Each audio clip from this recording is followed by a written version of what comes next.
DJ Ravi महिला music by DJ Vikas Sitamarhi singing by Anil Yadav.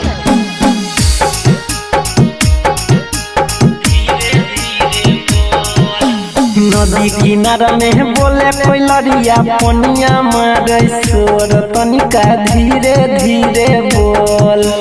नदी किनारा में बोले कोई लड़िया पनिया मारे शोर तनिका धीरे धीरे बोल। बेचे छे भौजी अपन बहिनिया कोई नहीं लै छै मोल तनिका धीरे धीरे बोल। ओकर गाल बोले बोल तनिका धीरे धीरे बोल।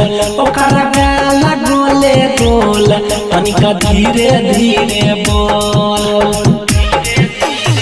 डीजे चंचल राज डीजे विकास मटियार कला सीतामढ़ी।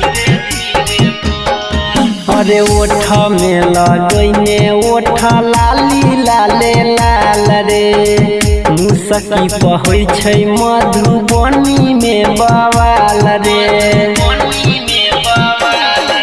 रे ओठ में लगैने ओठ लाली लाले लाल रे मुसकी पहै छै मधुबनी में बवाल रे।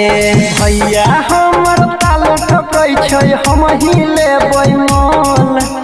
भैया हमर ताल ठोकै छै हम ही लेबै मोल। ओकर गाल गोले गोल तनिका धीरे धीरे बोल। ओकर गाल गोले गोल तनिका धीरे धीरे बोल।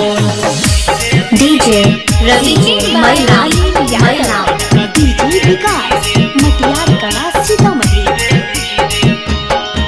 अरे लेने छै मोबाइल चलबैये एयरटेल के नंबर 36 के छाती छै 32 के कमर।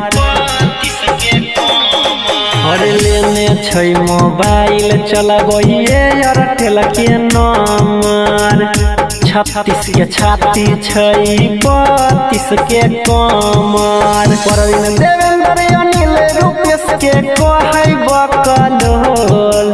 परवीन देवेंद्र अनिल सतीश के कहै बकलोल तनिका धीरे धीरे बोल।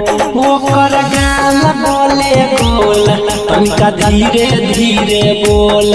ओकर गाल बोले बोल तनिका धीरे धीरे बोल।